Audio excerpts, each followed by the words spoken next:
What's up, ladies and gentlemen? How you guys doing? It's yours truly, Fitz. Hope you guys are having a fantastic day. And as promised, like I mentioned in the community section of the channel, I'm going to go over why PvP hasn't exactly taken off in the Pokemon Go community. Now, our last numbers that we can base off of is a recent article, well actually not even recent, this was about a year ago. And I would say Pokemon Go is a lot more popular now with people coming back to the game than it was a year ago. That on average there's 5 million people concurrently that log in and play the game actively every single day. And the Sylph Arena did a Season 1 recap of the total amount of unique competitors. 74,000 people, let's just leave it at that. 74,000 people out of 5 million. Now, before I go ahead and do the division on that, of the percentage of people actually participate in PvP competitively, we can all agree that not everybody's going to be competitive in PvP. But only 74,000 people doesn't seem like much. Now that doesn't mean other people aren't just doing PvP with friends and family and having fun with it and being competitive in that aspect, but that's kind of beside the point. So let's go ahead and, again, do the numbers. So let's go ahead and do the math of 74,000 people divided by 5 million. Now this could be more, actually. This is just off a number we got in an article. And you're looking at a solid 1.5% of all people over this course of the first season participated uniquely in a competitive PvP scene. And I don't know about you, but that's tiny. I would think it'd be at least 10%.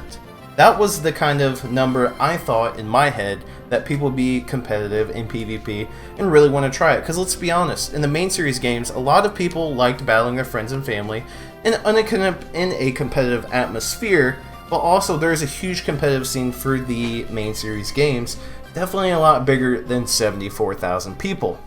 Now, why is this? Why is PvP not taking off as much as we think it would? Well, first off, a lot of people don't like the system, tap, and the charge system. Okay, that's fine, but I think there's a bigger issue at play, and I'm gonna go over it. And that's Stardust, guys. Stardust is huge. A lot of people play pretty casually for the most part. Of course, there's a lot of hardcore people, and there's people who spend their Stardust in different ways. But the fact that the cost, the barrier of entry for PvP is so large, I think that within itself shies people away. Because people work really hard to get their Stardust, even casual players. Playing when they can, they still get the Stardust that they get, and it's hard work. So, first off, let's go over the cost for unlocking a second move, which is pivotal in any kind of competitive PvP. 10,000 for 1 kilometer buddy plus 25 candy. Candy doesn't seem to be too much of an issue, but we will brush on that in a second. 3 kilometer buddy, 50,000 Stardust, 50. And then this is the big one, which a lot of people come across. 5 kilometer buddy distance, 75,000 plus 75 candy. So that's rough. The barrier for entry is already super expensive. But let's go a little bit further. I recently had a tournament that I ended up getting not disqualified from, but just all over, I got removed. Me and JT Valor got removed because we didn't have the appropriate friendship level, and it was going to take a few days than what we wanted. But I was getting stomped in this tournament because it was a Kingdom Cup tournament. And a Kingdom Cup tournament and the Sylph tournaments as a whole were a perfect example of one of the main flaws in PvP that probably shy a lot of even hardcore people away. And it was the cost of entry. The Kingdom Cup is the most expensive cup in the Sylph League that they ever made. This is the main meta. Now, Zionic did mention to me that you would be okay without a Bastiodon, but you needed a Lucario. I got whooped every single round because I refused to power up a Bastiodon, although apparently I could have been okay with it. And I refused to power up a Lucario and give it a second move. Lucario already is hard to get through eggs because hatching Riolu is no easy task. It's actually a very daunting task. And then powering up a Bastiodon is very expensive as well, not only in candies, even though you could use rare candies, but in Stardust. Bastiodon maxes out just slightly over 1500 CP. So on top of giving it a second move, which is 75,000 Stardust, 75 candy, I also had to basically max it out, which comes out to be at level 20 after a hatch, 225,000 Stardust. Roughly, because remember, I can't completely max it out, but it gets close. But we'll use that as a reference. So it's 300,000 Stardust to max out a Bastiodon to be a beast in the Kingdom Cup. Now, Lucario doesn't cost as much to power up, but you're still spending 75,000 Stardust and 75 candy, which the candy could be an issue, depending on your rare candy storage, to have the best Pokemon in the cup. And again, you do need a second move because Power Up Punch and Shadow Ball are fantastic. Now, the cost for Charizard, not too bad. Melmetal is actually really good, but not everybody has access not only to the candies, but Meltan in general. Not everyone has a Nintendo Switch with Pokemon Let's Go Eevee or Pikachu. So the cost to barrier to entry of that actually comes with physical money. Actually having a Switch, or having friends that have a Switch. So that could actually pose an issue.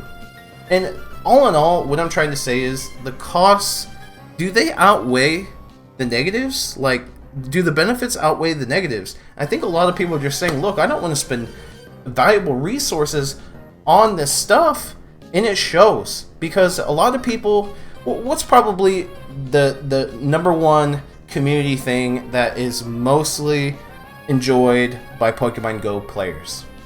That's raids. Raids. Everybody wants to make sure that they have the right counters for raids, because we all know the amount of people that have more maxed out ideal counters for raids, the less people you need, so the less reliability you might need on other people, but also the more people that you have maxed out counters, the more small groups you can have, which means the more you can diversify and get out there within your community and start just pounding away at those raids. Like in raid hours, you can have more smaller groups that are more mobile, and then also during raid events as well. So raiding is by far the highest community involvement impact in Pokemon Go, and that requires Stardust and Candy to power up the ideal counters. Because we all enjoy raiding, to try to get legendary shinies and stuff like that.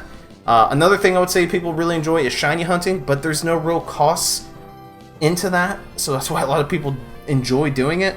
But the thing is with PvP, and the number one reason why I think people don't do it, even though they have the ability to do it, is the cost. I mean, I really think so. I enjoy PvP, but I was very upset when I found out that I needed a Lucario to spend 75,000 Stardust, because for me, I power up quite a few Pokemon for raids, so Stardust is always low for me. I've only had over 1 million Stardust a couple or 3 times in my entire lifetime. And then PvP came out, and I started unlocking second moves, and I started to realize this is really expensive, but then it hit me like a freight train when I'm actually battling against very, very good PvP opponents in the world and getting owned simply because I didn't have the appropriate Pokemon. And that is literally all it boiled down to. Because I'm pretty PvP savvy. So some of you guys are probably watching my PvP analysis videos on some of the cups, and I've had several subscribers to the channel tell me that, yo, your videos helped me out. I wiped the floor with my local community Sylph League tournament. So I've had people win Sylph League tournaments based off my guides.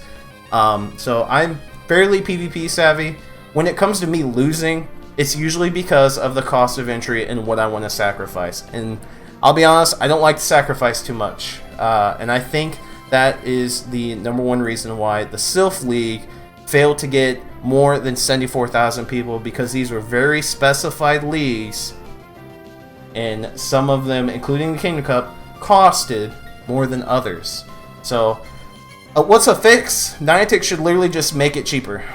Niantic should make it cheaper. I've done Stardust fix or have a way to make Stardust cheaper. I've done 2 articles. This was back in December 22nd, 2018, and I did another article talking about Stardust because of the I spelled Stardust wrong. Because of Team Rocket and purifying Pokemon. So this was recently, July 28, 2019. Let's talk about Stardust. The struggle is real. Talk about ways to obtain Stardust currently, and then the purification costs and whatnot were super expensive. Of course, they dumbed it down, but it's still a cost. It's still a cost. In PvP, so there's a couple things Niantic could do to fix this, because I know it sounds like I've been complaining the whole time, but I'm really not. I'm just giving you my honest opinion on why I don't think very many people competed in PvP tournaments, is because of cost. But Niantic should give us a more reasonable way to obtain Stardust, or severely lower the cost of moves. It's just absolutely insane to me that the costs are ridiculous. So let me know what you guys think in the comment section down below. Do you completely agree that the cost is what is driving people not to do PvP? Or do you think it's in a combination of something else? Let's start in the discussion in the comment section down below. Smash that like button, subscribe if you have done so already for more discussional analysis and videos like this, and for more to come. Be a part of the Fitz City fam. That's your boy Fitz City. I'm signing off. See you guys in the next Pokemon Go video.